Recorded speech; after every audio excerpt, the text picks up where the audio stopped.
Père, je n'ai qu'un désir, être près de toi et sentir tes bras.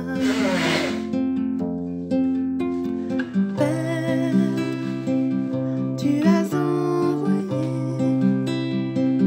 ton Fils bien-aimé pour quiconque croit. Saint-Esprit qui donne vie, ranime en moi ce feu pour toi. Saint-Esprit, viens par ta pluie, rafraîchis-moi et envoie un souffle nouveau,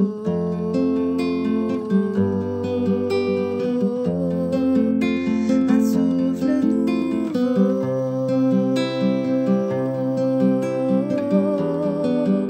un souffle nouveau,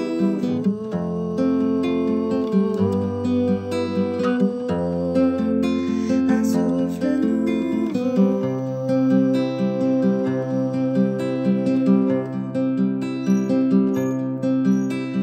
Père, je n'ai qu'un désir, rester près de toi, écouter ta voix. Oh Père, tu m'as tout donné et c'est à tes pieds que je veux rester. Saint-Esprit qui donne vie, ranime en moi ce feu pour toi. Saint-Esprit, viens par ta pluie, rafraîchis-moi et envoie un souffle nouveau,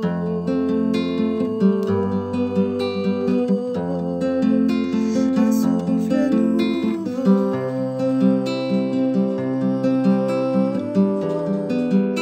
un souffle nouveau,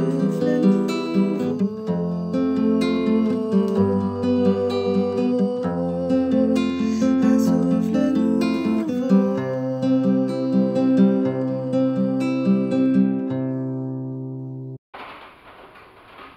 La semaine dernière, nous avions parlé, rappelez-vous, c'était le service de baptême. À quelle fréquence vais-je à l'église? Chaque jour, tous les dimanches, une fois par mois, une fois par an?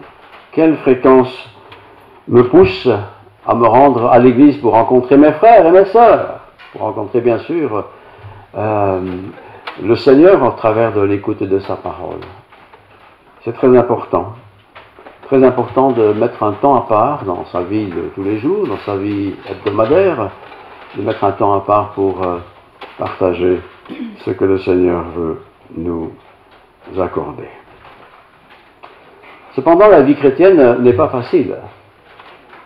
Et je reconnais bien volontiers que jour après jour, semaine après semaine, année après année pour beaucoup, suivre le Seigneur, honorer le Seigneur, marcher dans ses voies, remettre en question des choix, etc., n'est pas facile.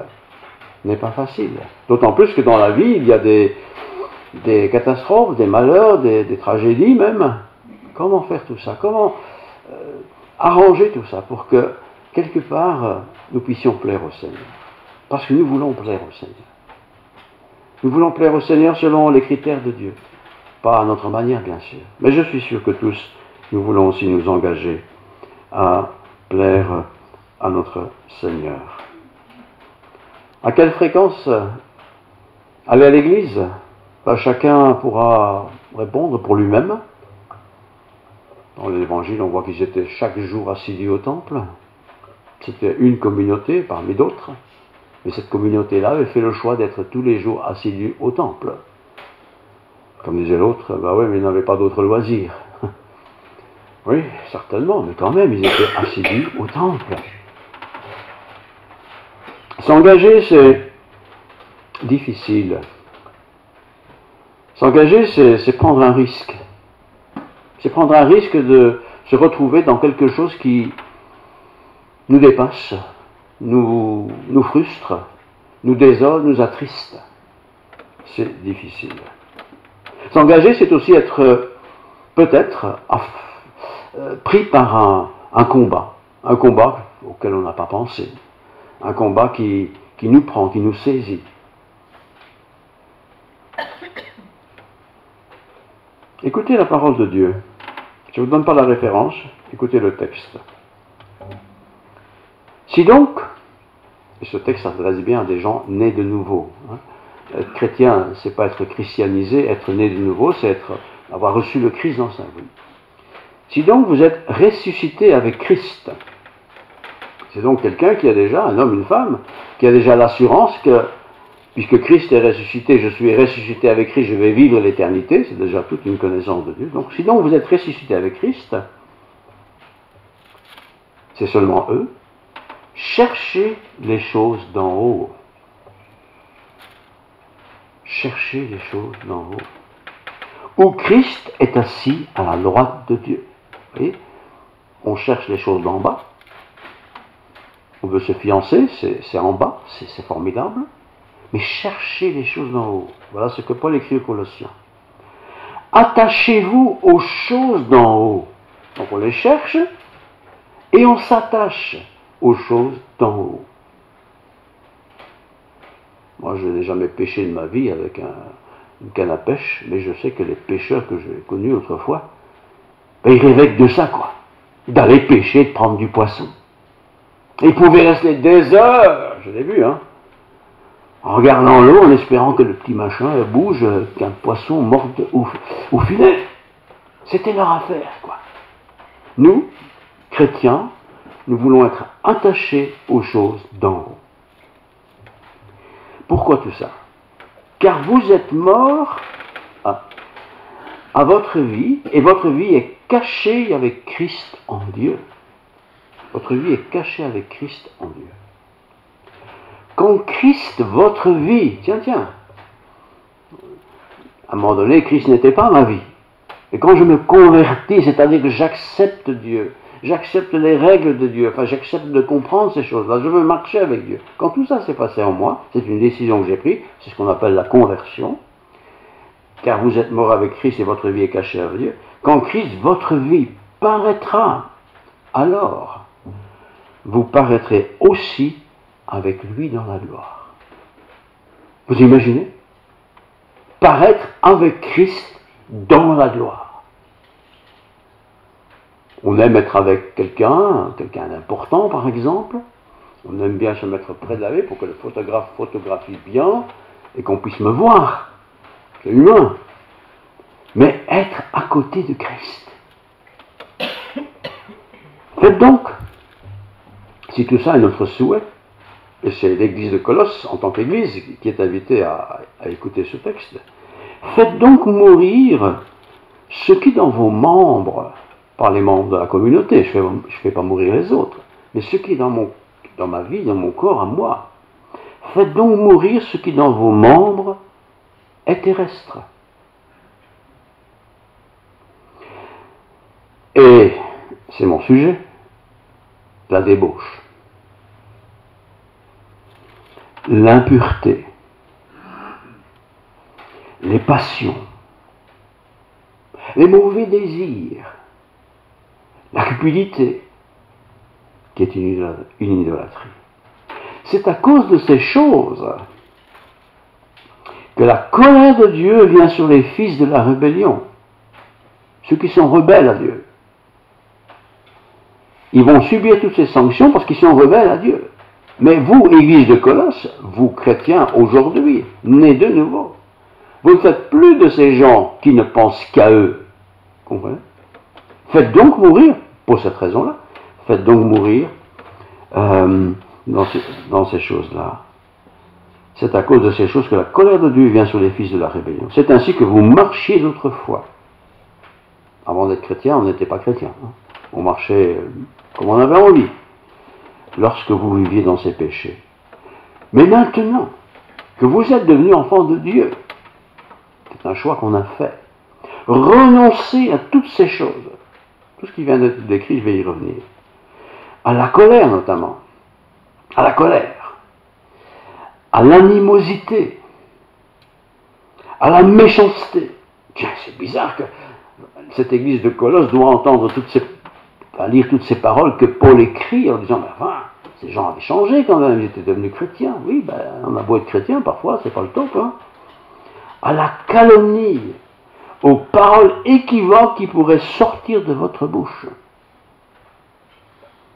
Ne mentez pas les uns aux autres. On pourrait dire, c'est évident ça. Mais non, c'est pas évident. Même si on est chrétien, c'est pas évident. Ne mentez pas les uns aux autres. Vous étant, et pourquoi? Vous étant dépouillés, on a rejeté, vous étant dépouillés du vieil homme et de ses œuvres. Le vieil homme, c'est notre nature naturelle. Celle qui est vouée au péché, contrôlée par le péché. Quand on se convertit, on se débarrasse de ça. On ne le met pas dans un petit grenier, on ne sait jamais. Non, on se débarrasse. Vous êtes dépouillés. Eh bien, puisque vous êtes dépouillés, ne faites plus cela. Ne mentez pas les uns aux autres. Vous étant dépouillés du vieil homme et de ses œuvres. Et ayant, vous êtes dépouillés d'un côté, mais ayant revêtu l'homme nouveau. L'homme, il s'agit ici de l'humain, l'homme et la femme, bien sûr. Qui se renouvelle, l'homme nouveau, se renouvelle, se réactive, se remet en route ou continue sa route nouvelle. Donc, et ayant revêtu l'homme nouveau qui se renouvelle, voilà, dans la connaissance, selon l'image de celui qui l'a créé, c'est-à-dire Dieu. Il y a ici ni grec, donc à l'église de Colosse, mais ici aussi dans cette communauté, c'est la même chose. Il n'y a ici ni grec, ni juif, ni circoncis ou incirconcis, ni barbare, ni scythe, ni esclave, ni libre, mais Christ est tout en tous. Ici, on n'est plus luxembourgeois, ou français, ou flamand, ou wallon, ou homme, ou femme. Tout ça, c'est terminé en Christ. Nous sommes des nouvelles créations. Et parce que nous sommes des nouvelles créations, qui vivons dans une communauté, voilà, on se retrouve de temps en temps, on se téléphone, toutes ces choses-là, eh bien, on doit avoir une vie différente. Facile à dire, pas facile à faire. Hein? Ainsi donc, comme des élus de Dieu saints et bien-aimés, revêtez-vous, on se revêt, on met au-dessus de soi, revêtez-vous des sentiments de compassion, de bonté, d'humilité, de douceur, de patience. Voilà ce qui, dans le fond, devrait être visible chez tous les chrétiens. Tous les chrétiens. Ça ne se fait pas comme ça, mais ça se fait par ce qu'on appelle la sanctification. C'est l'objectif, être le plus ressemblant possible au Christ. Concrètement, supportez-vous les uns les autres. Pour se dire, je le vois une fois par an, je ne sais pas pourquoi le supporter, bah oui. Mais quand on est toujours ensemble, ça devient plus difficile, évidemment. Hein. Quand on se marie, on est avec la même personne tous les jours, parfois, ça me casse les pieds. Hein. Supportez-vous les uns les autres. Et s'il a un sujet de se plaindre de l'autre, ça arrive même dans une communauté, pardonnez-vous réciproquement. Voilà. C'est pas un qui pardonne toujours et l'autre jamais, c'est réciproquement. On se pardonne. De même que Christ vous a pardonné, pardonnez-vous aussi. Mais maintenant, mais par-dessus toutes ces choses, revêtez-vous de l'amour qui est le lien de la perfection. En fait, l'amour couvre tout.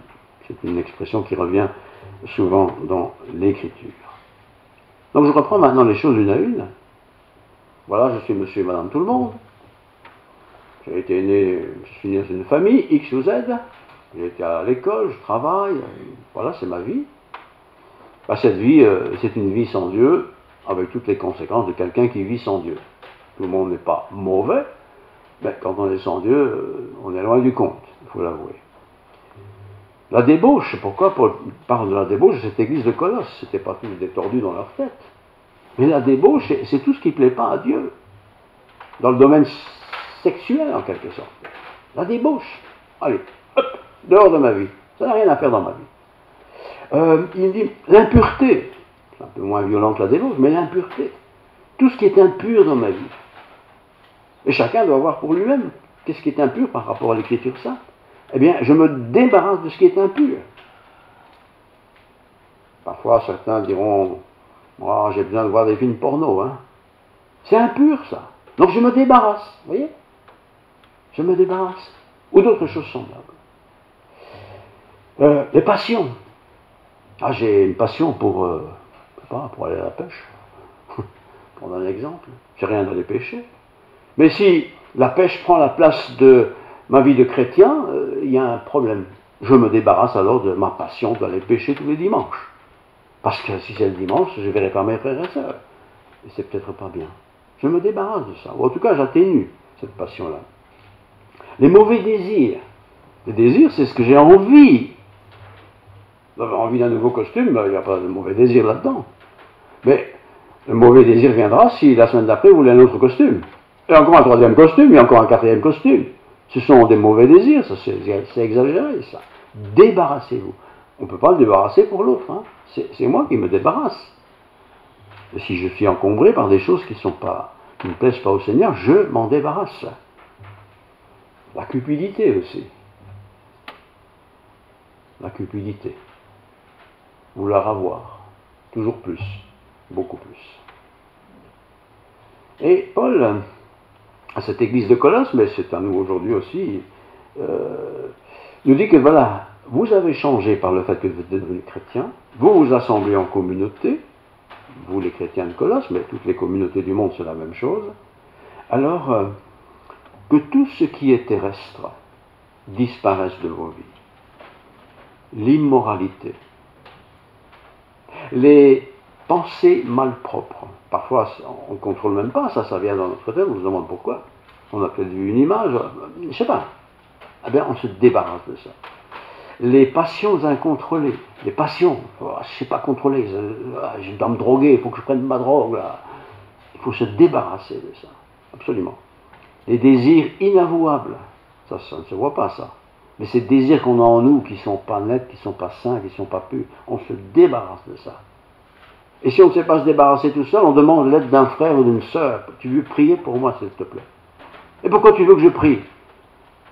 Je n'ose peut-être pas le dire, on va peut-être dire quelque chose qui n'est pas tout à fait, qui est vrai, mais qui n'est pas complet. Bien, parfois, il faut le dire, voilà, j'ai ce problème-là, il faut que je me débarrasse de ça. Les attachements aux biens. On est attaché à sa voiture, mais c'est qu'une voiture. Ne soyons pas attachés à ce point aux choses de ce monde. De toute façon, je m'en irai pas avec. C'est tout ce qu'il raconte à l'église de Colosse. Pour vous lire tout le contexte, c'est pas très long. Hein. Alors, toutes ces mauvaises choses, c'est ce qui nous pousse quelque part à être soumis à la colère de Dieu. Un peu comme un parent, quoi. Il a un enfant, tu fais ça bien, c'est bien, c'est bien. Mais si tu fais ces choses-là, je ne serai pas content. Alors une fois ça arrive, on dit, bon, écoute, change. Mais si cet enfant continue dans une voie qui est mauvaise et qui s'accentue et qui se gonfle, en tant que parent, on va être fâché, on va sanctionner. Et j'aimerais pas être sanctionné par Dieu, parce que Dieu m'aime en plus, puisque je suis son enfant. J'ai pas envie que Dieu doive frapper fort pour que je l'écoute un peu. Et Dieu peut parfois frapper fort. Pas parce qu'il ne nous aime pas, mais parce qu'il nous aime justement. Il veut nous corriger. J'aimerais vous lire maintenant dans une version que je ne vous donnerai pas, mais c'est le Nouveau Testament. C'est le texte de Marc chapitre 9, évangile de Marc 9. Je vais vous lire ça, voilà. Marc 9, versets 43 à 47. Si ta main, c'est un exemple physique pour parler de quelque chose que je pourrais avoir, une activité, une pensée, quelque chose. Si ta main te fait tomber dans le péché, coupe-la.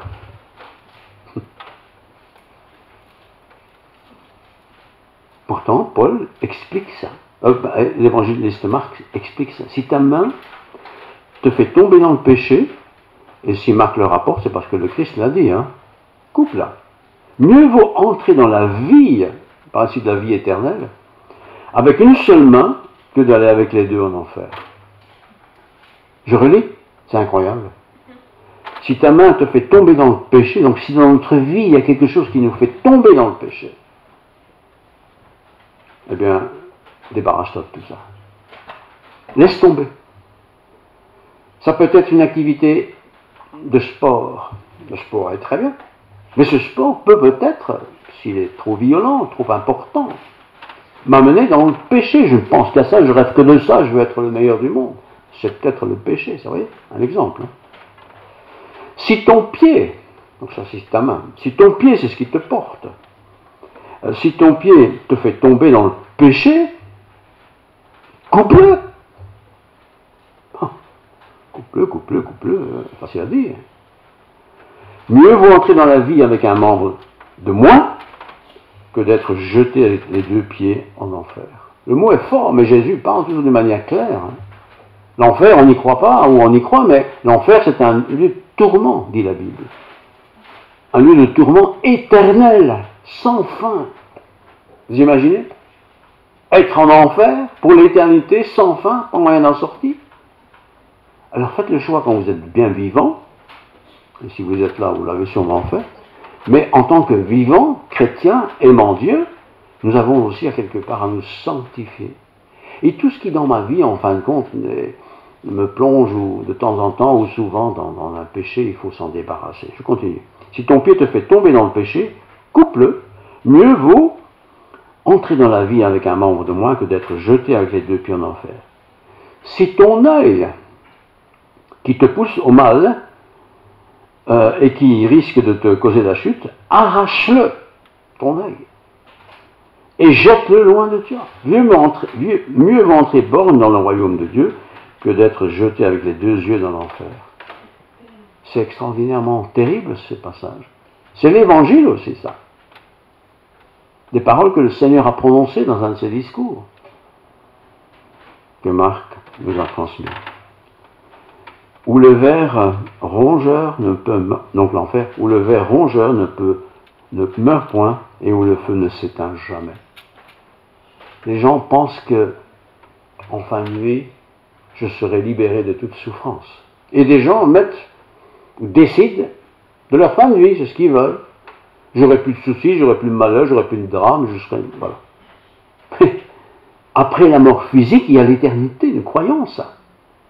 Et dans cet enfer, où il y aura beaucoup de monde, malheureusement. Et dans ce ciel, où il y aura aussi beaucoup de monde.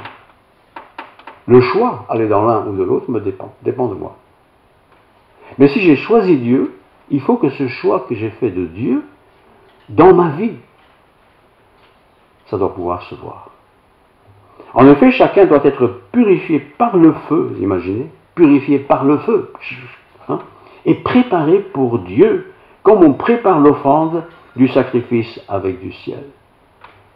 On doit préparer sa rencontre avec Dieu. Et cette rencontre aura lieu un jour, hein, de toute façon. Mais entre ce moment où je le décide et ce moment où je vais rencontrer Dieu, je dois, moi, me sanctifier. Ce n'est pas les autres qui doivent le faire pour moi. Ils peuvent prier pour moi, bien sûr. Mais c'est moi qui dois enlever de ma vie tout ce qui est péché.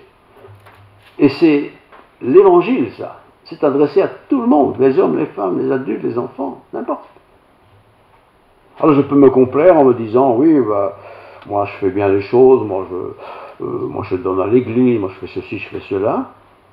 Non. Si ta main gauche ou la main droite te gêne, ou t'empêche de te sanctifier, tu la coupes, hein. Et puis les autres exemples qu'il donne. Comment être vainqueur? Facile à dire tout ça, mais comment être vainqueur concrètement? Les Romains avaient l'habitude de dire, j'ai lu ça, que rien n'est plus utile que le soleil et le sel. C'était un dicton romain. Rien n'est plus utile que le soleil et le sel. C'est bien ce que c'est le soleil, c'est précieux. D'ailleurs, à Rome, il fait toujours bien bon, c'est vrai. Mais le sel, c'est quelque chose qui maintient la nourriture, qui lui donne du goût. Le sel de Dieu dans ma vie, est-ce qu'il est manifeste? Est-ce que la saveur du sel est visible, goûtable chez moi, chez nous, les uns les autres? Ou bien est-ce que c'est toujours ces choses de ma vie d'autrefois, avant d'être chrétien, qui surgissent chez moi, à tout bout de champ, me voilà compris par ces mauvaises choses. Alors que peut-être je n'en veux pas, hein, sûrement, probablement. Mais si je ne l'ai pas coupée, elle sera toujours là. Il y a même des gens qui m'ont dit que, quelqu'un qui n'avait plus de main, tu sais, j'ai toujours l'impression avec mes doigts de prendre quelque chose, j'ai plus de doigts. Hein. Ben oui, c'est aussi longtemps qu'on est vivant, notre nature, c'est pas parce qu'on coupe un membre que je ne sais plus rien ou que je ne sens plus rien, pas du tout. C'est la sanctification sans doute qui va aider à me débarrasser de ces choses-là. Mais parfois, il y a des choses qui vraiment me tiennent lié. Et il faut s'en débarrasser. Alors, comment concrètement? D'abord, en écoutant la parole de Dieu. Alors, la Bible, on la lit, beaucoup, pas beaucoup, mais voilà, on en parle. Il faut aussi laisser le Saint-Esprit traduire ce qui est écrit et le traduire dans mon cœur. J'ai entendu, vous êtes là, vous avez entendu, bon, rentrez chez vous et après, on aura oublié bonne partie, mais peut-être il y a des choses que vous n'aurez pas oubliées, quelque chose en particulier. Laissez le Saint-Esprit vous parler. Et ne dites pas vous-même, oh c'est bon, c'est pas pour moi, ça c'est pour les autres. Non, qu'est-ce que tu veux me dire? Il ne va pas tout me dire, mais il va me dire spécifiquement chez moi ce qui n'est pas bien. Laissez le Saint-Esprit me parler. Pas étouffer le Saint-Esprit. Pas dire j'ai déjà demandé pardon pour ça, c'est bon, c'est réglé. Non, laissons le Saint-Esprit me parler. Et il ne nous parle certainement pas tous de la même manière. C'est le même Saint-Esprit, mais nous ne sommes pas tous dans la même situation. Par exemple, concrètement, on a une tendance à plutôt être une pickpocket. Pas des grandes choses, mais pickpocket, un petit machin là. Oui, mais est-ce que Dieu est d'accord avec ça? Mais non, il n'est pas d'accord avec ça. Donc il va me le rappeler, il va me parler, il me parle comment? Peut-être quelqu'un va me dire, il me semble que tu es un pickpocket, je t'ai vu, mais c'est surtout le Saint-Esprit qui va me dire, ne fais pas ça. Ou mille et une autre chose. Le Saint-Esprit me parle.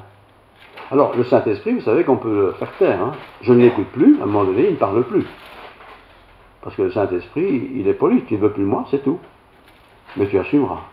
Alors, écoutons le Saint-Esprit. Nous n'avons pas tous, nous avons le même Saint-Esprit, mais nous n'avons pas tous la même écoute du Saint-Esprit. Nous n'avons pas tous la même situation, nous n'avons pas tous la même vie.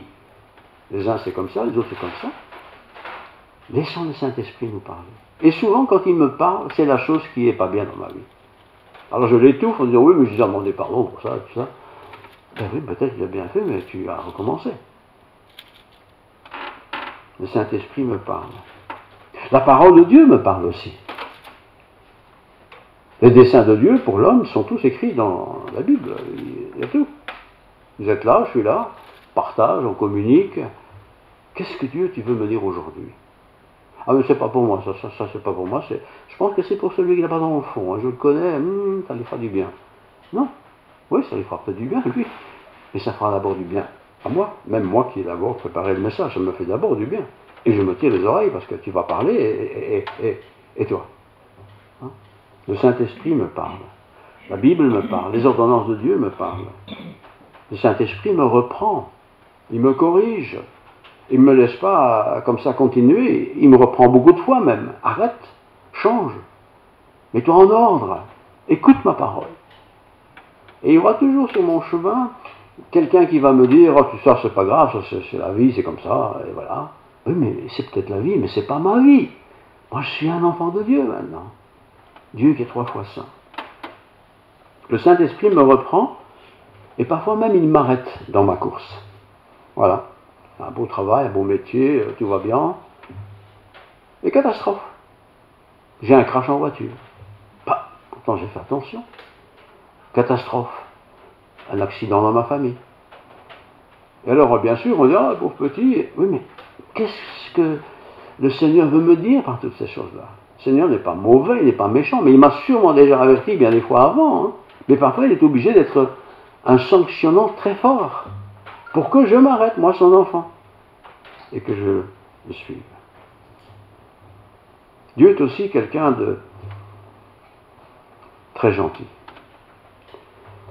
Évangile de Jean, chapitre 8, verset 10, vous connaissez bien ce récit. Il y a une femme qui est rejetée par la société. Cette femme vient vers Jésus. Jésus, dans sa grâce, il lui dit quoi? Alors Jésus relève la tête, se tournant vers elle, lui dit, eh bien, où sont donc passés tes accusateurs? Des accusateurs, nous en aurons toujours tout plein. Hein. Personne ne t'a condamné. C'est Jésus qui parle à la femme, qui est une pécheresse. Hein. Personne lui répond-elle. Alors Jésus dit, je ne te condamne pas non plus. Tu peux partir.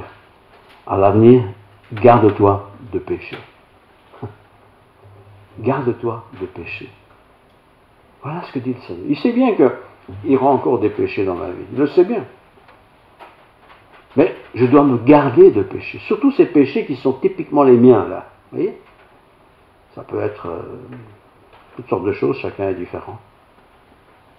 Mais moi, je ne veux pas te condamner, dit Jésus. Je veux que tu ne pêches plus. Alors, je ne peux pas sortir demain matin, ça y est, j'ai tout confessé, j'ai une belle couronne sur ma tête, je vais en ville, voilà, Dieu m'a pardonné, je suis purifié pour toujours. Oui, tu es purifié parce que tu viens demander pardon, mais demain, c'est un autre jour. Et la tentation se renouvellera. Je ne veux pas me laisser prisonnier. La sanctification, c'est... Un des éléments de la sanctification, plutôt, c'est reconnaître qu'il y a quelque chose dans ma vie qui n'est pas net. Il y a des domaines dans lesquels je suis très bien. Il n'y a rien à dire, c'est parfait. Mais je sais aussi que dans ma vie, il y a des domaines où c'est franchement pas le top. Hein. Tenté facilement et quand même, je me laisse facilement avoir par cette tentation. Chacun peut le savoir pour lui-même. Et on le sait facilement, hein, parce que l'Esprit de Dieu est en moi. Alors je peux dire, oui, mais il y a pire que moi. Oui, sûrement pire que toi. Mais ça, c'est pas un argument. C'est moi et Dieu, Dieu et moi. S'attacher à sa parole, frères et sœurs, c'est très important. Laisser cette parole me parler, c'est aussi important. Et cette parole me parle parce qu'il y a l'Esprit de Dieu qui est en moi et qui me dit, écoute. Et voilà, chacun, dans sa vie, dans son rythme, dans sa situation, dans les moments de sa vie, va certainement entendre Dieu lui dire, écoute là, franchement là, ça ne va pas. Il faut changer ça. Je peux dire à Dieu, ben, tu sais, il y a pire que moi, ou il y a sûrement pire que toi. Mais ce n'est pas la comparaison qu'il faut faire. Seigneur, tu me dis ça à moi. D'abord, je suis très content que tu prennes attention à moi, que tu veux mon bien, je suis heureux, tu me reprends. Comme un papa et une maman, ils reprennent l'enfant. Enfin, tu as triché à l'école, ça ne se fait pas, une correction quand même. Il faut arrêter, c'est pas comme ça que ça fonctionne. Ouais. Ça ne veut pas dire qu'il ne va pas encore une fois tricher dans 5 ans. Si, probablement, peut-être, je ne sais pas. Mais ça ne fait rien. Maintenant, je veux être bien avec toi. Alors, je termine, l'heure est là. Je veux être attaché à la parole de Dieu. Ne lisons pas simplement la Bible pour dire, ah, j'ai lu ma Bible aujourd'hui. Non, Seigneur, qu'est-ce que tu veux me dire? Qu'est-ce que tu veux me dire aujourd'hui? Et les circonstances de la journée vous guideront d'une manière ou d'une autre vers ce que Dieu veut dire. Il n'a peut-être rien à dire, hein, de répréhensible. Il n'y a peut-être que des bonnes choses à dire. D'ailleurs, c'est possible aussi. Mais quand même, sa parole me parle. On se réunit pour être ensemble. On entend tous les mêmes choses, mais tout le monde ne va pas retenir les mêmes choses. Qu'est-ce que tu veux me dire aujourd'hui, Seigneur? Nous ne sommes pas des bandits, bien sûr que non. Nous ne sommes pas des voyous, certainement pas. Mais ça, c'est les critères des humains.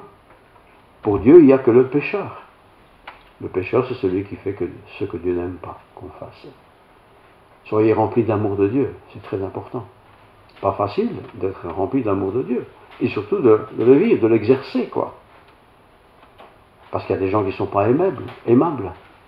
Mais tu l'aimeras quand même, parce que c'est ton prochain.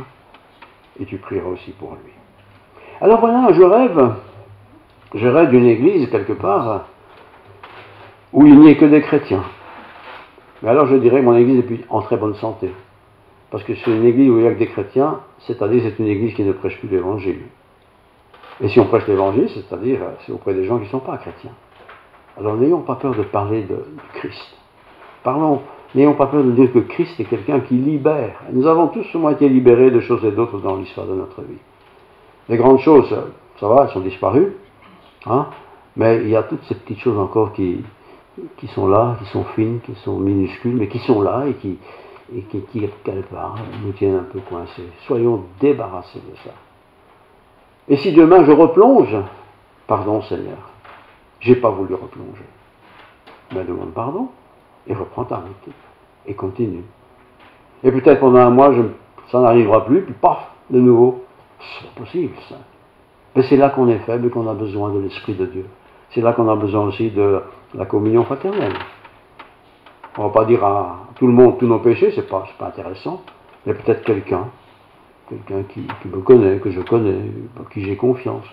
On peut lui dire, tu veux prier pour moi, parce que là, vraiment, je mange 3 kilos de chocolat par semaine, il faut que je m'en débarrasse, quoi, au moins d'1 kilo, quoi, pour commencer. Vous voyez, un mauvais exemple, mais c'est pour vous montrer. Partager, c'est important. Partager. Et si vous n'aimez pas le chocolat, parce que vous en mangez trop, vous pouvez toujours me le donner. C'est bien. Vous écoutez, ça me fait plaisir. Prions. Seigneur, merci pour ta parole. Là, c'est pas facile. Hein. Cette église de Colosse, c'est une jeune église, a dû entendre, lire cette parole de Paul. Pourtant, je suis sûrement convaincu de faire bien les choses. Mais voilà, nous sommes ce que nous sommes. Et les générations passent, mais le cœur de l'homme reste le même. Bien sûr, tu veux le transformer, tu veux le changer. Et nous voulons aussi, en tant que chrétiens et chrétiennes, te ressembler, Seigneur. Oh, nous ne sommes pas parfaits. Nous avons parfois envie d'être parfaits, mais le mal est si facilement attaché à nous. Seigneur, aide-nous à nous en débarrasser. Et si nous tombons, nous voulons nous relever avec ton secours. Je te prie pour chaque frère et sœur ici présente. Que cette semaine soit une semaine de joie, de paix pour nous tous, pour nous-mêmes, pour nos familles, pour ton Église. Seigneur, tu es bon. Que ta bonté, nous puissions la saisir chaque jour au travers des circonstances, au travers de ta parole. Que nous puissions chaque jour être renouvelés dans notre foi en toi, dans notre confiance en toi. Et si il nous arrive encore de pécher, Seigneur, tu sais que ce n'était pas le but de la vie, de la journée, et que tu pardonnes. Pardonne-nous, Seigneur, tous. Pardonne tous nos péchés, Seigneur. Sanctifie-nous, purifie-nous, afin que nous soyons plus blancs que la neige. Aide-nous à marcher, Seigneur, dans tes voies. Gloire à ton nom, en Jésus-Christ, notre bien-aimé Seigneur. Amen.